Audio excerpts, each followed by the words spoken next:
So you think you're ready to dive into animation after nailing the basics in the previous video? Well, hold your pencils, there's still a little more to learn before you can actually animate in a studio. Here's the deal. When you start to work in studios, you won't really do animation as your starting role, and as much as we'd love to jump straight into the title of animator, you gotta start a little lower on the ladder, being an assistant animator. Today we're diving deep into what this role really means and what you need to master to land this crucial first step. So what does an assistant animator actually do? It might sound easy, you just gotta clean up the sketches the animators did, add in-betweens, and make the animation look polished. Except you're gonna encounter some animators who sketch like this. The proportion is good, but it's absolutely off-model, and sometimes you don't really get a lot of details on their drawings. See, it's not really the animator's job to worry about that. They're focused on making the character move, not look perfect. They have to worry about the timings and stuff as well. It's really a lot of work, and most of the time,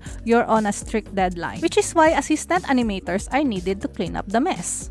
Literally. Now, if you didn't skip your basics, adding details to this should be no problem. If you haven't done your basics yet, you gotta watch the previous video because there's a gold mine of knowledge I shared there. Check the description, the eye icon above, you know the drill. The first thing you need to do is the tie-down sketch. This is where you draw the details the animators miss in their roughs. Trust me, getting this right in this stage will save you a ton of headaches down the line. Once you've nailed that, you move on to cleanup. This is where you take those tie-down sketches and turn them into crisp solid lines. Now, whatever you do, don't just trace the roughs. It might seem tempting, but trust me, the checkers in the studio will spot that in an instant and you'll get called out. You really gotta learn to pay close attention to your drawings because every line, every detail, every finger has to be consistent and on model. I've lost count of how many times I've gotten roasted by the checkers for small mistakes, like when a character's hand is just a tiny bit off or when a finger looks a little thicker than it did in the previous frame. Oh, and don't forget to count how many pointy bits the character's hair has because they'll notice it too. Okay, assuming your cleanup gets the green light,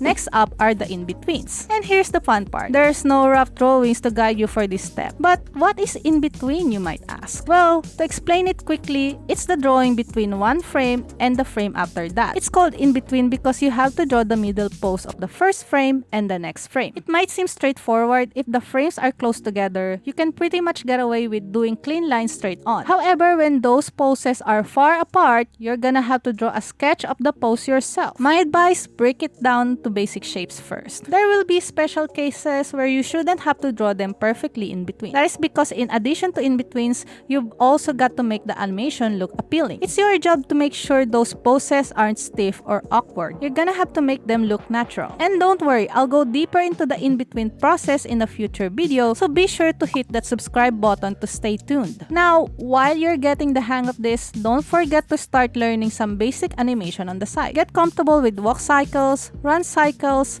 mouth shapes, stuff that'll lay the groundwork when you're ready to animate on your own. And if you really want to become a solid animator, you need to master drawing characters in any pose from any angle. It can be tough, especially because limbs are weird. But if you're struggling with complex poses, I've got a simple method that'll help you. Trust me, it works wonders. Just click on this video to check it out.